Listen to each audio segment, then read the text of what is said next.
नमस्कार दोस्तों, स्वागत है आपके अपने YouTube platform learn with fun Ravi Gupta में। दोस्तों आज हम चर्चा करेंगे व्यक्तिगत विभिन्नताएं। व्यक्तिगत विभिन्नताएं आपका टॉपिक है सुपर टेक में, तो इसके बारे में चर्चा करते हैं। अभी प्रीवियस क्लास में हम लोगों ने डिस्कशन किया था फैक्टर अफेक्टिंग चाइल्ड डेवलपमेंट में कौन से कारक हैं जो बाल विकास में प्रभावित करते हैं। इनकी चर्चा हम अपनी प्रीवियस क्लास में कर चुके हैं। आज हमारी क्लास नंबर 2 है। जो क्लास नंबर 2 रहेगी वो हमारी है व्यक्तिगत विभिन्नताएं, यानी इसको इंग्लिश में बोलेंगे तो इंडिविजुअल डिफरेंसेस। हर व्यक्ति के अंदर कुछ ना कुछ विभिन्नताएं पाई जाती हैं। दोस्तों कोई भी दो जुड़वा बच्चे देखने में सेम हो सकते हैं, लेकिन उनके इंटरेस्ट, उनका एप्टीट्यूड, उनकी हाव भाव अलग होता है, पर देखने में सेम लगते हैं। हेरिडिक कैरेक्टर भी उनका सेम होता है, लेकिन उनके दो फिंगरप्रिंट, क्या किसी जुड़वा बच्चे के फिंगरप्रिंट सेम हो सकते हैं? बिल्कुल नहीं हो सकते। उसी तरह पूरी दुनिया में कोई दो व्यक्ति एक जैसे स्वभाव वाले नहीं हो सकते। दोस्तों तो यह है आपका व्यक्तिगत विभिन्नता है। व्यक्तिगत विभिन्नता हमारी किस किस आधार पर अलग होती है? एक तो हमारी एप्टीट्यूड पे भी अलग, हमारा जो एप्टीट्यूड है वो कैसा, क्षमता हमारी कैसी क्षमता है किसी चीज़ को जानने पहचानने की, दो और किसी अन्य व्यक्ति की क्षमता कैसी है उस चीज़ को जानने समझने में। दोस्तों उसकी पर्सनैलिटी टाइप कैसी है, वो इंट्रोवर्ट है या एक्सट्रोवर्ट है, सब अलग अलग हैं दुनिया में। लोगों की जैविक संरचना कैसी है, लोगों का मतलब सोचने का तरीका क्या है, तो सबका, हर व्यक्ति का, हर इंसान पे, जो दुनिया में जितने लोग भी एग्जिस्ट करते हैं, सभी लोगों का जो इनका जितने भी व्यक्ति हैं, सबका जो व्यक्तिगत विभिन्नता सबके अंदर पाई जाती हैं। कोई भी दो जुड़वा बच्चे, मतलब जो बात मैंने आइडेंटिकल ट्विंस और फैटनल ट्विंस में आप लोगों से की थी, उसमें भी इवन बिल्कुल दिखने वाले दो बच्चे एक जैसे नहीं हो सकते। तो आइए दोस्तों अब हम चर्चा करते हैं इस टॉपिक को डिटेल में। तो एक बार मेरे चैनल को लाइक करिए, शेयर करिए और सब्सक्राइब करना मत भूलिएगा। अब हम जानते हैं कुछ जो इनके टॉपिक है उस पर हम बात। आइए दोस्तों अब हम चर्चा करते हैं जो इनके आधार है, इस आधार पर चर्चा करते हैं। हर व्यक्ति के अंदर व्यक्तिगत विभिन्नताएं जो पाई जाती है वो क्या क्या आधार है। तो सबसे पहला आधार हमारा है, उसको बोलेंगे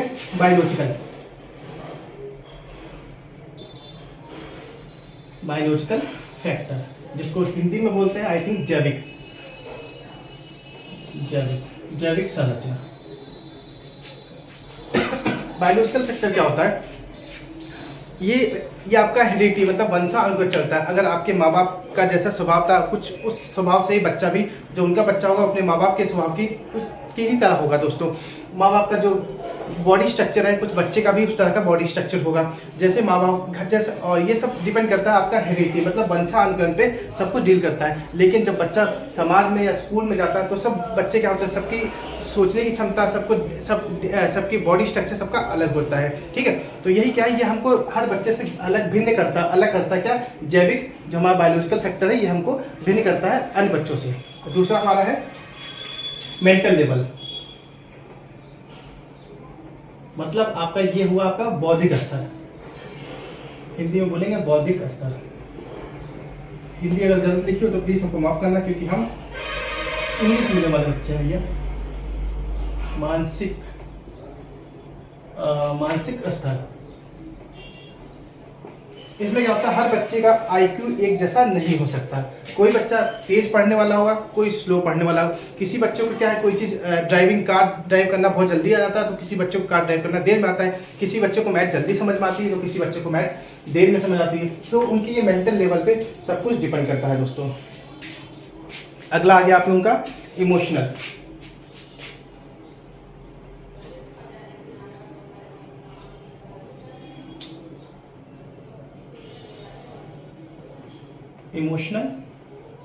लेवल, जिसको हिंदी में बोलते हैं सांवेगिक।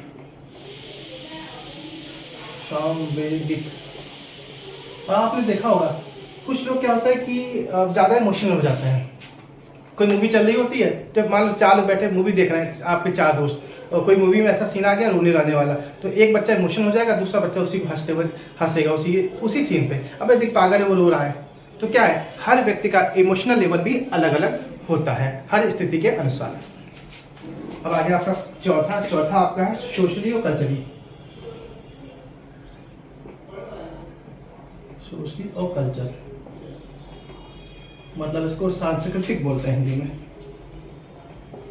सांस्कृतिक आई थिंक सो, हाँ सांस्कृतिक बोलते हैं।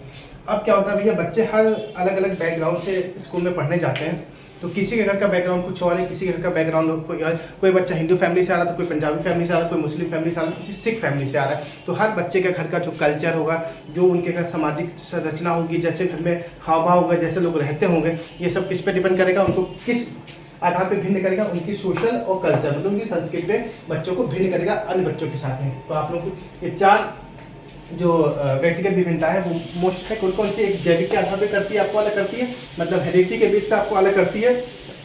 दूसरी आपकी मेंटल लेवल, आपके सोचने तर्क शक्ति के अनुसार आपको अलग करती है अन्य बच्चों से। तीसरा हुआ आपका इमोशनल लेवल, मतलब सामूहिक लेवल। भैया हर किसी का इमोशनल लेवल अलग अलग होता है, कोई मतलब दुख में भी रो रहा होता है और कोई सुख में भी रो रहा होता है। कोई आपने देखा हो कोविड के टाइम कई सारे ऐसे केसेस आपने आसपास देखे हो कि कई लोगों की डेड बॉडी हो गई, उस टाइम क्या था, कुछ लोग खुश भी थे, कुछ लोग नाखुश भी थे। तो सबका क्या इमोशनल लेवल सबका अलग अलग होता है दोस्तों। अगला हुआ आपका सोशल और कल्चर भी है, जिस आप बैकग्राउंड से आते हो, फैमिली बैकग्राउंड से आते हैं, जैसा आपको समाज मिला है, जैसी संस्कृति मिली है, जैसे आपके घर के माँ बाप रहते हैं, उसके अकॉर्डिंग बच्चों जो बच्चे इनकी जो ये बच्चे होते हैं ये भिन्न होते हैं, अन्य जो बच्चे समूह में होते हैं उनसे भिन्न होते हैं बच्चों। तो आई थिंक ये बात आपको समझ आ गई होगी, इसको आप नोट डाउन कर लीजिए अपनी कॉपी में। इसको हम रब करते, आप इसका एक बार दोबारा रिपीट करके देखना, आपको समझ में आ जाएगा। अगर एक बार नहीं समझ आएगा तो दूसरी बार में पक्का समझ में आ जाएगा आप लोगों को। अभी हम मिटा देते हैं ऊपर की लाइन ये वाली इंडिविजुअल डिफरेंसेस।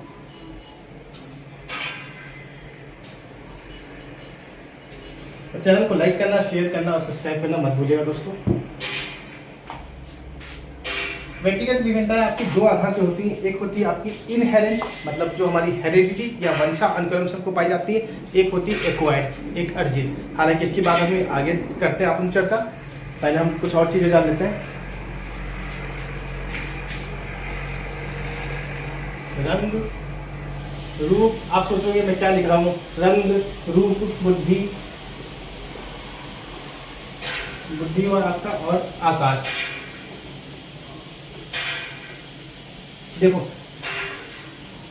जो बालक है, हर इंसान को भिन्न कैसे किया जा सकता है। एक तो उसके रंग के आधार पर, कोई गोरा है, कोई काला है, कोई गेरुआ है, ठीक है, किसके आधार पर, रंग के आधार पर उसको अलग किया गया। और उसके रूप के आधार, उसका रूप कैसा, उसकी बनावट कैसी है, उसके मतलब फेस की, तो उसके आधार पे हम अलग करते हैं बच्चे को। दूसरा होगा उसका बौद्धिक स्तर, उसका मतलब मेंटल लेवल कैसा है, उसकी सोचने समझने की क्षमता कैसी है, उसके आधार पे हम बच्चों को अलग करते हैं। तीसरा आकार, बच्चे का आकार क्या है, मतलब बॉडी स्ट्रक्चर क्या है, उसके आधार पे बच्चे को अन्य बच्चों से भिन्न किया जाता है। तो ये 4 फैक्टर कौन कौन से होंगे, मतलब जो 4 जो हम डिस्कस करें, एक तो रंग के आधार पर अलग करेंगे, रूप के आधार पर अलग करेंगे, बुद्धि के आकार पर अलग करेंगे और आकार के अनुसार बच्चे को हम भिन्न करेंगे। लेकिन अगर वही एक क्लास में अगर 40 बच्चे पढ़ रहे हैं, ठीक है, क्या हम इन 40 बच्चों को एक ही इंस्ट्रक्शन से बच्चों को पढ़ाएंगे, एक ही डंडे से सभी बच्चों को हाँकेंगे? तो बिल्कुल नहीं हाँकेंगे। उसमें हम क्या डिफरेंशिएटेड इंस्ट्रक्शन का इस्तेमाल करेंगे, मतलब अलग अलग जो साधन हमारे पास होंगे। देखेंगे 40 बच्चे हैं क्लास में, कोई मंद बुद्धि, कोई तेज पढ़ने वाला है, तो क्या है जो तेज पढ़ने वाला है हम उसके अनुसार ही नहीं चलेंगे, जो मंद बुद्धि है हमको उसको भी लेके चलना है। तो हम ऐसे ऐसे इंस्ट्रक्शन का फॉलो करेंगे ताकि दोनों बच्चे एक क्लास में सर्वाइव कर सके। लेकिन जब हम किसी बच्चे को पढ़ाते हैं या शिक्षा देते हैं, किसी व्यक्ति, मतलब बालक समझ लो, बालक है, उसको जब हम शिक्षा देते हैं स्कूल में, तो 2 आयाम बहुत जरूरी होते हैं। कौन कौन से? जैसे ये एक तो हम एजुकेशन दे रहे हैं, बच्चे को क्या दे रहे हैं, शिक्षा दे रहे हैं, तो 2 आयाम आपके बहुत जरूरी होते हैं। कौन कौन से 2 आयाम आपके बहुत जरूरी हैं? एक तो आपका हो गया आयु, बच्चे की एज देखनी चाहिए कि बच्चे की एज क्या है उसके अकॉर्डिंग होना चाहिए। दूसरा उसकी बौद्धिक स्तर, मतलब बुद्धि कैसी है, बौद्धिक। अब मान लो कि एक बच्चा है 5 साल का है, उसका जो बौद्धिक स्तर है बहुत हाई लेवल का है, और एक बच्चा है वो 10 साल का, उसका बौद्धिक स्तर बहुत नीचे है। तो क्या है, हम कैसे बच्चों को क्लास में उसको एडमिशन देंगे? तो क्या है, हम देखेंगे बालक की एज क्या है, उसकी एज के अनुसार और उसकी बुद्धि के अनुसार उसको क्लास में हम बैठा लेंगे बच्चों को। तो हमारे 2 आयाम हैं मेन इंपॉर्टेंट कि बालक को जब क्लास में हम शिक्षा देंगे तो हम किस आधार पे देंगे, एक उसकी एज के अनुसार पे देंगे, एक उसकी बुद्धि के अनुसार पे देंगे। आई होप ये बात आपको क्लियर हो गई होगी दोस्तों। तो दोस्तों वो पहले कौन मनोवैज्ञानिक थे जिन्होंने मतलब इंडिविजुअल डिफरेंस यानी व्यक्तिगत विभिन्नताओं पे बात की थी? तो वो थे आपके सर फ्रांसिस गार्टन, मतलब ये एक मनोवैज्ञानिक थे सर फ्रांसिस गार्टन। इन्होंने इनकी एक पुस्तक आई थी सन 1869 में। कब आई थी? 1869 में एक पुस्तक आई थी। उस पुस्तक का नाम था हेरिडिटी जीनियस, मतलब इसको अगर हिंदी में पढ़ेंगे तो वंशानुगत प्रतिभा। एक किताब का नाम क्या है तो आप याद रखना इसको इंग्लिश में, हेरिडिटी जीनियस। और सन फ्रांसिस गार्डन ही पहली बार, जो ये पहली बार और पहली ही व्यक्ति थे जिन्होंने व्यक्तिगत विभिन्नताओं पे बात की थी, ठीक है। और इनको फादर ऑफ यूजेनिक्स, ये आपका यूपी टेट में क्वेश्चन पूछा जा चुका है। फादर ऑफ यूजेनिक्स किसको कहते हैं, तो सेंट फ्रांसिस गार्डन को फादर ऑफ यूजेनिक्स कहा जाता है दोस्तों। आई होप ये बात आपको क्लियर होगी, इसको आप नोट डाउन कर लीजिए अपनी कॉपी में। तो दोस्तों अभी हमने बात करी थी कि आपके जो व्यक्तिगत विभिन्नताएं होती हैं वो दो आधार पे होती हैं, उनके दो प्रकार होते हैं। एक होता है आपका इनहेरेंट डिफरेंस। इनहेरेंट डिफरेंस मतलब क्या होता है, जो हमको माँ बाप की इनहेरिडिटी से, मतलब वंशानुगत हमको जो मिल जाती है वो एक वो व्यक्तिगत विभिन्नताएं कहलाती हैं। दूसरी, जब हम समाज में लोगों के बीच आके जो चीज़ें सीखते हैं वो हम बोलते हैं अर्जित। मतलब अर्जित हम जो अपने माँ बाप से, अपने समाज, अपने पर्यावरण, लोगों और दोस्तों से सीखते हैं उसको बोलते हैं अर्जित। अब हम चर्चा करते हैं इनकी डिटेल में। पहले हम चर्चा करेंगे इनहेरेंट मतलब वंशानुगत अंतर के बीच में, इसके अंदर जो पॉइंट्स है इसके बारे में डिस्कस करेंगे। फिर आप लोगों से हम डिस्कस करेंगे जो हमारी जो हमारा अर्जित ट्रेंड्स कौन कौन से होते हैं व्यक्तिगत विभिन्नताओं के अंदर, इसके बारे में डिटेल में डिस्कशन करेंगे। तो चैनल को लाइक करिए, शेयर करिए और सब्सक्राइब करना मत भूलिएगा। तो दोस्तों अब हम चर्चा करते हैं अपना जो पहला हमने टॉपिक बताया था वंशानुगत अंतर, मतलब कि इनहेरेंट जो हमारा था इसके बारे में चर्चा करते हैं। इसके अंदर जो पॉइंट्स आते हैं इनको हम डिस्कस करते हैं डिटेल में। तो हमारा जो सबसे पहला पॉइंट रहेगा वो फिजिकल डिफरेंसेस, मतलब शारीरिक जो हमारा बनावट है उसके बेस पर जो हमारा अलग अलग जो इंडिविजुअल डिफरेंसेस हैं वो हमारे किसके बेसिस पे है, शारीरिक आधार पे। क्या हुआ, ये हमको क्या है वंशानुगत हमको मिलता है, अपने माँ बाप से हमको मिला, जिसके कारण हमारी हाइट आज इतनी, हमारी वेट इतना है। हम वेट तो खैर कंसीडर नहीं करेंगे, वेट तो बढ़ भी सकता है घट भी सकता है, लेकिन हाइट को कंसीडर करेंगे, आपकी आंखों का कलर कंसीडर करेंगे। ये सब चीज़ें जो चीज़ें हमें बायोलॉजिकली जो हमको अपने माँ बाप से मिली है, जो वंशानुगत मतलब हेरिडिटी के द्वारा हमको जो मिली है, वो सब चीज़ें आपके किसके अंदर आएंगी, फिजिकल डिफरेंसेस मतलब शारीरिक अंतर के आधार पे इससे हम बच्चों को भिन्न कर सकते हैं, ठीक है। दूसरा आपका इंटेलिजेंस और मेंटल लेवल, मतलब आपका बौद्धिक स्तर कैसा है। कोई देखा हुआ कई बार क्या होता है, कुछ बच्चे क्या होता है कि बहुत कुछ चीज़ों को समझ लेते हैं और कुछ बच्चे उसी चीज़ को बहुत समय लगाते हैं। इसलिए क्लास में जब टीचर पढ़ाती है तो टीचर सभी बच्चों के ध्यान में रख के पढ़ाते हैं, क्योंकि भैया कि वो टीचर भी जानती है ये पढ़ने में तेज है, ये पढ़ने में कमजोर है। तो टीचर ऐसे इंस्ट्रक्शन या ऐसे एग्जाम्पल देके क्लास में समझाती है ताकि सभी बच्चों को लेकर वो क्लास में टीचर चल सके। फिर आपका तीसरा है टेम्परामेंटल डिफरेंसेस, मतलब स्वभाव। आपने देखा हो किसी व्यक्ति का स्वभाव बहुत गर्म होता है या बहुत स्वभाव के व्यक्ति, बहुत गर्म व्यक्ति है, तो आप बोलते हैं नहीं वो व्यक्ति बड़ा गर्म स्वभाव का व्यक्ति है। तो भैया हर व्यक्ति का कोई सॉफ्ट नेचर का होता है, कोई गर्म नेचर का होता है। तो ये भी आपका डिपेंड करता है, ये भी आपका किसके अंदर आता है, व्यक्तिगत विभिन्नता है। और ये आपके किस में आता है, वंशानुगत के अंतर। क्योंकि भाई आपके माँ बाप का स्वभाव ऐसा रहा गर्म मिजाज का, तभी आज आपका गर्म मिजाज है। कोई बच्चे शांत रहते हैं कि उनके माँ बाप भी शांत रहे होंगे, तभी ये हमको हेरिडिटी के द्वारा मिलता है, ठीक है। फिर अगला है आपका डिफरेंसेस इन एबिलिटी। हर बच्चे की जो क्षमताएं होती हैं वो अलग अलग होती है। कोई व्यक्ति कोई कार्य बहुत जल्दी कर लेता है, कोई व्यक्ति वो कार्य बहुत समय में लगता है। तो हर व्यक्ति की अलग अलग क्षमताएं होती है, ये डिपेंड करती है किस पे, आपकी वंशानुगत पे। अगला है डिफरेंसेस बेस्ड ऑन सेक्स। अब सेक्स मतलब लिंग, मतलब मेल या फीमेल। देखो कुछ लड़कियां होती कुछ कार्य को, जैसे कि उनका घर का काम करना या खाना बनाना, तो बनाने में बहुत एक्सपर्ट होती हैं, और लड़के क्या होता है टेक्निकल वर्क में वो एक्सपर्ट होते हैं। तो ये भी वंशानुगत के अंतर्गत ही आता है, लिंग के आधार पर डिफरेंसेस करना। अगला हुआ पर्सनैलिटी के आधार पर, मतलब हर व्यक्ति का जो व्यक्तित्व है वो अलग है। जैसे कि व्यक्तित्व की हम जैसे बात करते हैं तो देखा जाए कि उसके अंदर आपने देखा होगा व्यक्तित्व के अंदर हम बात करते हैं तो देखना कि कुछ लोग होते हैं इंट्रोवर्ट होते हैं, कुछ लोग एक्सट्रोवर्ट होते हैं, अंतर्मुखी या बाह्यमुखी।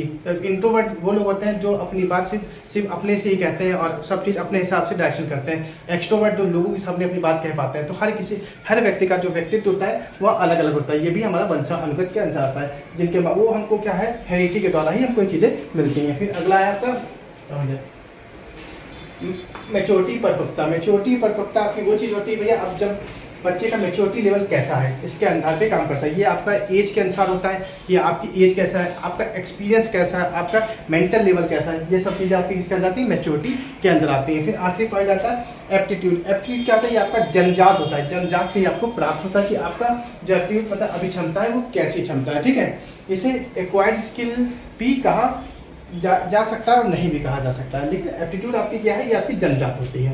तो आई होप दोस्तों ये बात आपको क्लियर हो गई और समझ में आ गई होगी। कि ये वंशा अनुगत के अंदर आते हैं। आप मेरे वीडियो के ऊपर रिपीट करिएगा और फिर से लाइन को सुनिए और अपनी लैंग्वेज में जो मैंने बोला है इसको समझ के अपनी लैंग्वेज में इसको कॉपी में लिख लीजिएगा दोस्तों। तो आपके जो नोट्स रहेंगे आपको बड़ा आसान रहेगा जब रिवीजन करना होगा दोस्तों। इसका स्क्रीनशॉट ले लीजिए या अपनी कॉपी में लिख लीजिएगा। अब हम आगे बढ़ते हैं अर्जित के बारे में।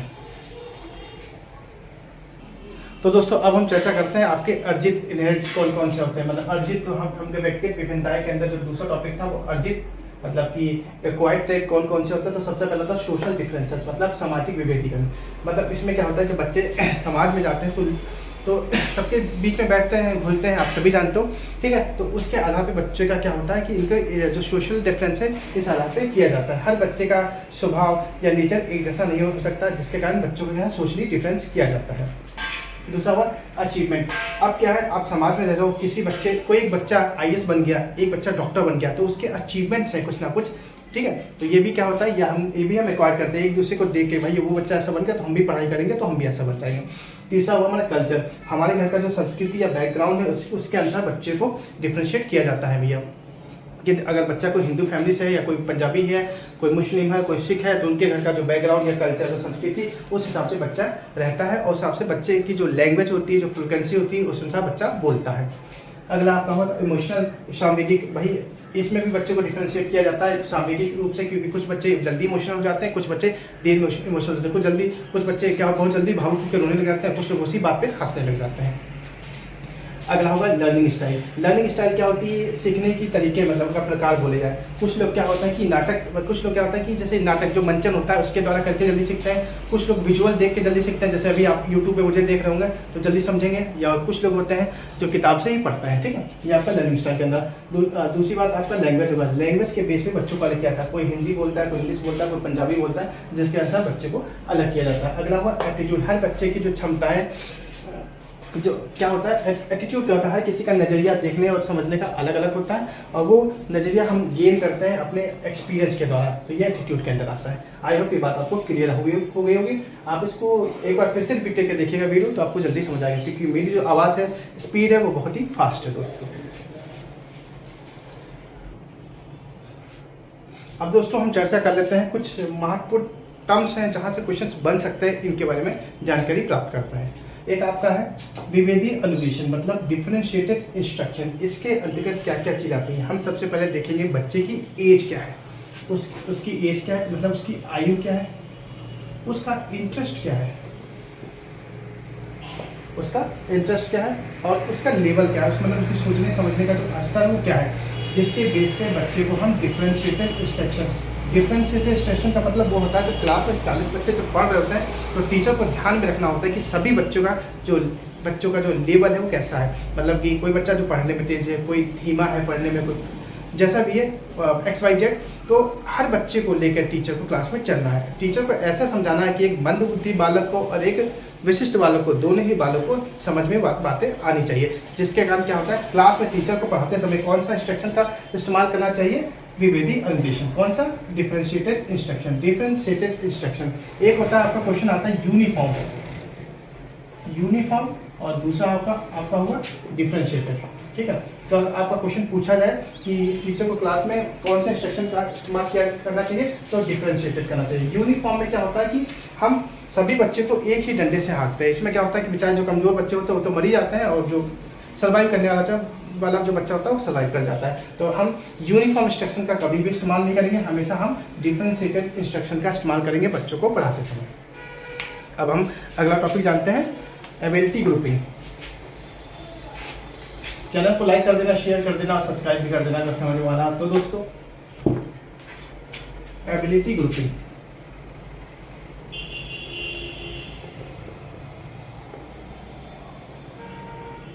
एबिलिटी ग्रुपिंग को हिंदी में बोलते हैं क्षमता समूह।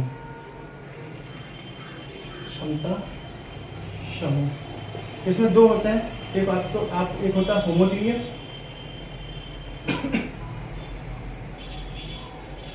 होमोजीनियस दूसरा होता है आपका हेक्टोजीनियस। ये ग्रुप लगाने में इसका ग्रुप लगा ही देता हूँ मैं। एक होमोजीनियस और हेक्टोजीनियस ग्रुप। होमोजीनियस वो ग्रुप होते हैं जिसमें एक ही क्षमता वाले बच्चे होते हैं। होमोजीनियस वो ग्रुप होता है जिसमें एक ही क्षमता वाले एक ही क्षमता वाले बालक, और इसमें क्या होता है, अलग अलग क्षमता वाले बालक, अलग क्षमता वाले बालक। तो जब भी क्लास में टीचर जब बच्चों को कुछ एक्टिविटी दे या कुछ काम ऐसा कराए, और जब कहे बच्चों से कि आप लोग एक ग्रुप बना लीजिए, और टीचर, बच्चे अपने हिसाब से अपनी दोस्ती का अनुसार ग्रुप बनाते हैं, लेकिन नहीं, टीचर को ध्यान में रखना है बच्चों का ग्रुप बनाते समय। टीचर हमेशा हेट्रोजीनियस ग्रुप का इस्तेमाल, पहले हम इसको एक्सप्लेन करते हैं फिर बताते हैं। तो होमोजीनियस ग्रुप वो होता है जिसमें एक ही स्तर वाले बच्चे रखे जाते हैं, जिनका मेंटल लेवल या सोचने या समझने की क्षमता होती है, वो बच्चे किसके अंदर आते हैं, एक ही जैसी जिनकी क्षमता होती है, वो सब बच्चे रखे जाते हैं होमोजीनियस के अंदर।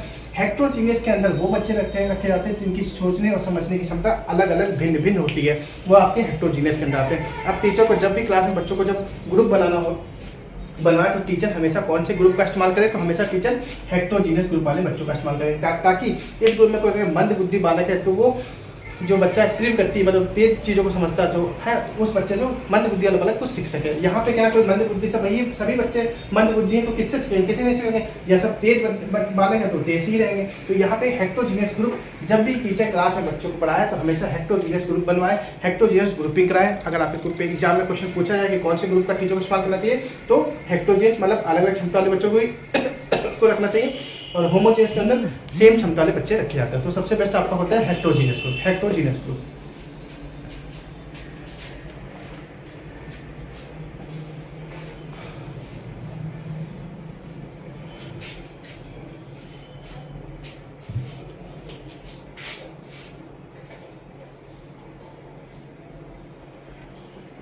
कंफर्टेबल इन्वायरमेंट, कंफर्टेबल इन्वायरमेंट मतलब कि ऐसा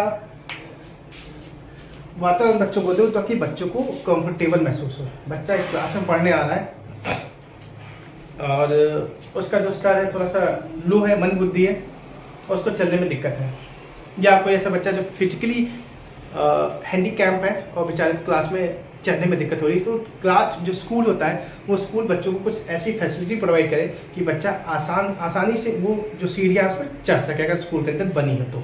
ठीक है, तो कंफर्टेबल क्या होता है, कंफर्टेबल इन्वायरमेंट दे बच्चों को, और बच्चे अपने आप को ऐसा स्कूल के अंदर महसूस करें कि वो उनको सच में स्कूल में मान्यता दी जाती है, बच्चों को वैल्यू दी जाती है, बच्चे अपने आप को एक्सपेक्टेड फील करें। एक्सपेक्टेड मतलब ऐसा लगे कि हाँ हमारे टीचर हमको मानते हैं कि हाँ भाई बच्चा है पढ़ने के लिए आया है स्कूल में, तो ऐसा लगे बच्चों को ये नहीं लगना चाहिए कि वो स्कूल में आया, उसको ये लगना चाहिए वो अपने घर में ही है। और टीचर का काम क्या है, टीचर ऐसा अभिप्रेरणा, कहाँ गया मेरा कलम, टीचर ऐसा motivator, teacher as a motivator, motivator मतलब इसको है हिंदी में अभिप्रेरणा। हाँ, अभिप्रेरणा, टीचर एज अ मोटिवेटर का काम करना चाहिए क्लास में। ये बच्चे को ना लगे कि हमारे शिक्षक है, ऐसा लगे कि ये हमारे दोस्त है और वो हमको पढ़ा रही है, ऐसा मोटिवेट मतलब बच्चों को ऐसा अभिप्रेट करे कि बच्चा पढ़ने के लिए मजबूर खुद हो जाए। तो आई होप दोस्तों ये बात आपको समझ आई हुई। अगर एक लेक्चर अच्छा लगा तो प्लीज़ मेरे चैनल को लाइक करिए, शेयर करिए और सब्सक्राइब करना मत भूलिएगा। अब हम अगली जो क्लास होगी वो हम 1-2 दिन के बाद फिर लेके आएंगे आप लोगों के लिए। ऐसे हम हर 1-2 दिन के बाद आपके ऐसे टॉपिक आपके एग्जाम आने से पहले सारे टॉपिक को फिनिश कर देंगे, और इन जो मैं एक्सप्लेन करता हूँ उसको अपनी लैंग्वेज में लिखिएगा। जो यहाँ पे लिखा है खाली बुलेट पॉइंट्स को लिखिए और बाकी अपने आप उसको लिखिएगा दोस्तों।